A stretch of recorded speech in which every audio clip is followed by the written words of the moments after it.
afternoon, everyone. My name is Priya Shakya and I am from Shahjahanpur, Uttar Pradesh. So, I have completed my Masters in Zoology from Rohil Khan University, Bareilly. तो students, आज हम एक बहुत ही interesting topic पढ़ने वाले हैं जो कि है न्यूट्रिशन इन ह्यूमन बींग्स, जो कि CBSE क्लास 10th का है।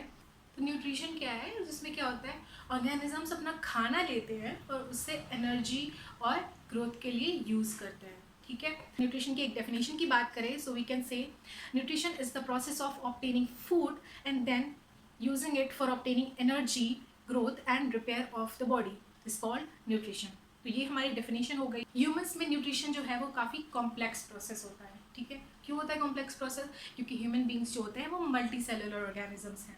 ठीक, और ये 5 स्टेप्स में कंप्लीट होता है। ठीक है, कुछ 5 स्टेप्स हमारे इस चार्ट में दिए हुए हैं न्यूट्रिशन के स्टेप्स, जो कि फर्स्ट स्टेप है हमारा इंजेशन, सेकेंड है हमारा डाइजेशन, थर्ड है एब्जॉर्प्शन, फोर्थ है एसिमिलेशन, फिफ्थ है इजेशन। सबके बारे में हम डिटेल में बात करते हैं।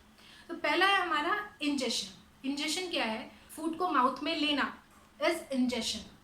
पहला स्टेप हमारा इंजेशन हो गया, फूड को माउथ में लेना ही हमारा इंजेशन कहलाता है। ठीक है, एक चीज़ और मैं बताना भूल गई कि ह्यूमन बींग्स में जो न्यूट्रिशन प्रोसेस होता है वो होलोजोइक न्यूट्रिशन होता है। होलोजोइक क्यों होता है? क्योंकि ह्यूमन बींग्स जो अपना फूड लेते हैं वो कॉम्प्लेक्स फॉर्म में लेते हैं, मतलब कि सॉलिड या लिक्विड फॉर्म में लेते हैं। अब डाइजेशन क्या होता है? हमारा जो डाइजेशन होता है वो हमारे माउथ से ही स्टार्ट हो जाता है। ठीक है, फूड जब हमारे माउथ में गया तो वहाँ पे टीथ जो है वो हमारे फूड को तोड़ते हैं, ग्राइंड करते हैं, च्यू करते हैं।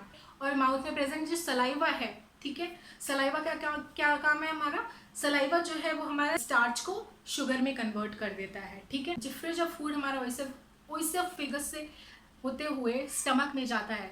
अब स्टमक में चला गया, वहाँ पे कुछ हमारे गैस्ट्रिक जूसेस भी प्रेजेंट होते हैं। अब जब फूड हमारा स्टमक में गया तो वहाँ पे गैस्ट्रिक जूसेस जैसे कि हाइड्रोक्लोरिक एसिड और कुछ एंजाइम्स प्रेजेंट होती हैं। ठीक है, अब ये वहाँ पे क्या काम करती हैं? उस फूड में प्रेजेंट प्रोटीन का ब्रेक डाउन करती हैं। ठीक है, कौन करता है break down? Gastric juices, hydrochloric acid और एंजाइम्स।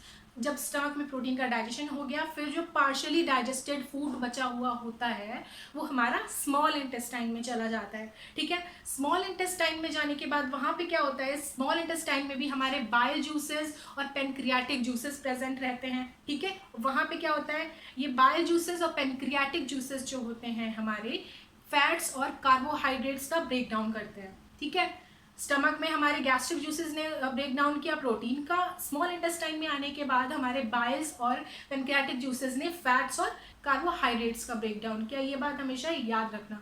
उसके बाद क्या हुआ? जब इनका ब्रेक डाउन हो गया तो हमारा यहाँ पे कंप्लीट डाइजेशन भी हो जाता है। कहाँ पे हो रहा है कंप्लीट डाइजेशन? हमारा स्मॉल इंटेस्टाइन में। ठीक है बेटा, इस चीज़ को याद रखना है हमेशा। सो बेसिकली डाइजेशन में क्या होता है? हमारा कॉम्प्लेक्स फूड का ब्रेक डाउन हो जाता है सिंपल स्मॉल मॉलिक्यूल्स में।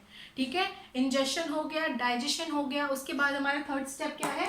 एब्सॉर्प्शन। अब क्या होता है? अब जो डाइजेस्टेड फूड है हमारा, ठीक है, वो स्मॉल इंटेस्टाइन की वॉल से ब्लड में एब्जॉर्ब हो जाता है। ठीक है, जो भी हमारे न्यूट्रिएंट्स होते हैं डाइजेस्टेड फूड से वो हमारे ब्लड में एब्जॉर्ब हो चुके हैं यहाँ पे। ये हमारा पूरा हो गया है एब्जॉर्प्शन यहाँ पे। ठीक है बेटा, समझ में आ गया? सिंपल सा है। उसके बाद हमारा नेक्स्ट स्टेप है एब्जॉर्प्शन के बाद एसिमिलेशन।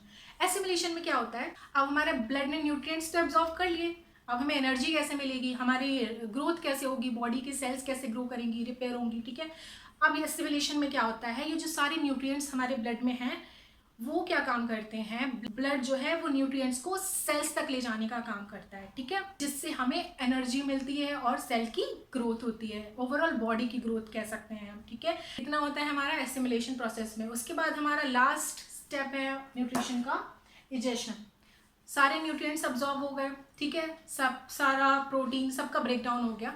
इसके बाद इजेशन में जो भी अनडाइजेस्टेड फूड बचा है, अनडाइजेस्टेड का मतलब ये है कि बॉडी जो फूड डाइजेस्ट नहीं कर पा रही है वो वेस्ट मटेरियल में कन्वर्ट हो गया। ठीक है, जो भी अनडाइजेस्टेड फूड है वो वेस्ट मटेरियल में कन्वर्ट होने के बाद हमारी बॉडी से इजेशन के थ्रू बाहर आ जाता है। उसी प्रोसेस को हम कह रहे हैं इजेशन। किससे बाहर आता है? रैक्टम और एनएस के थ्रू। ठीक है, ये हमारे कुछ ह्यूमन डाइजेस्टिव सिस्टम के सीक्वेंसेस हैं जो यहाँ पे दे रखे हैं। ये हमारे 5 स्टेप्स थे। ये है हमारा सीक्वेंस ह्यूमन डाइजेस्टिव सिस्टम का, जिसको हम एक बार देख लेते हैं। तो अब पहले हमारा फूड का आ गया माउथ में, माउथ से फिर हमारा गया ओइसोफेगस में, ओइसोफेगस यानी कि फूड पाइप, उसके बाद हमारा फूड गया स्टमक में, ठीक है। स्टमक में जाने के बाद हमारा फूड ट्रांसफर हो गया है स्मॉल इंटेस्टाइन में। अब स्मॉल इंटेस्टाइन में कंप्लीट डाइजेशन टेक्स प्लेस। ये चीज़ इंपॉर्टेंट है और हमेशा याद रखना कि कंप्लीट डाइजेशन कहाँ पे होता है। तो हमारा कंप्लीट डाइजेशन कहाँ पे होता है, स्मॉल इंटेस्टाइन में, ओके। स्मॉल इंटेस्टाइन में हमारा कंप्लीट डाइजेशन हो गया, उसके बाद जो भी बचा हुआ फूड है वो लार्ज इंटेस्टाइन में गया, वहाँ पे सारे न्यूट्रिएंट्स एब्जॉर्ब हुए, वाटर एब्जॉर्ब हो गया। उसके बाद जो भी अनडाइजेस्टेड फूड बचता है फिर हमारा बॉडी से बाहर आ जाता है with the help of rectum and NS, जिसको हम इजेशन भी कहते हैं, ओके। तो ये हमारे हो गए हैं ह्यूमन डाइजेस्टिव सिस्टम के सीक्वेंसेस सारे, ये हमारे 5 स्टेप्स हो गए हैं न्यूट्रिशन के। तो स्टूडेंट्स, ये था हमारा ह्यूमन न्यूट्रिशन का टॉपिक। आई होप ये सबको समझ में आ गया होगा। So thank you so much.